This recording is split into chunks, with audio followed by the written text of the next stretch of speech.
जय श्री राम जी। हर कामयाब मर्द के पीछे एक औरत का हाथ होता है, ये तो आप सभी ने सुना ही होगा। लेकिन एक नाकामयाब औरत के पीछे एक मर्द का हाथ होता है, ये क्या आपने सुना है? ये सच है।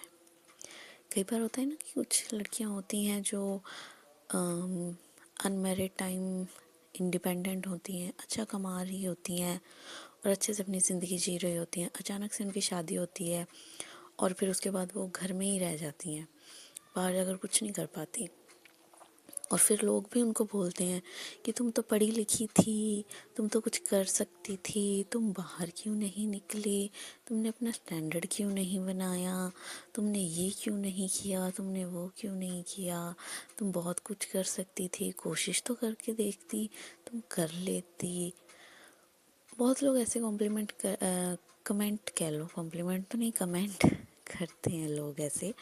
पर वो असलियत नहीं जानते। असलियत वही जानती है जो सुन रही होती है।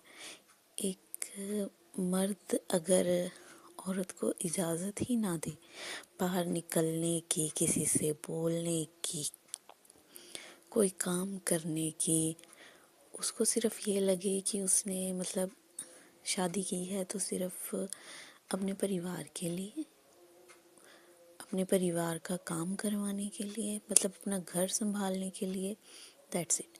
अगर औरत अपने मन से कुछ करना भी चाहे तो उसको मतलब उसका कॉन्फिडेंस इतना लो कर दो कि वो खुद ही पीछे हट जाए कि नहीं, मैं नहीं कर पाऊँगी।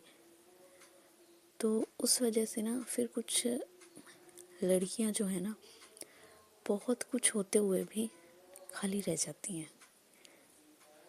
तो ज़रूरी नहीं है कि सभी पर कुछ रह जाती हैं। और अगर कामयाब मर्द के पीछे औरत का हाथ है तो नाकामयाब औरत के पीछे भी एक मर्द का ही हाथ है, और ये बात सच है।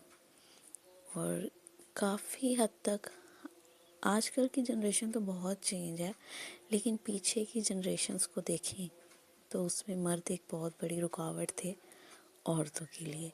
लेकिन आजकल तो फैसिलिटीज़ हैं, टेक्नोलॉजी बढ़ गई है, मोबाइल है, मोबाइल से सब कुछ किया जा सकता है, कुछ भी पीछे नहीं है। मम्मी ये आलू से बना रही हो क्या? हाँ।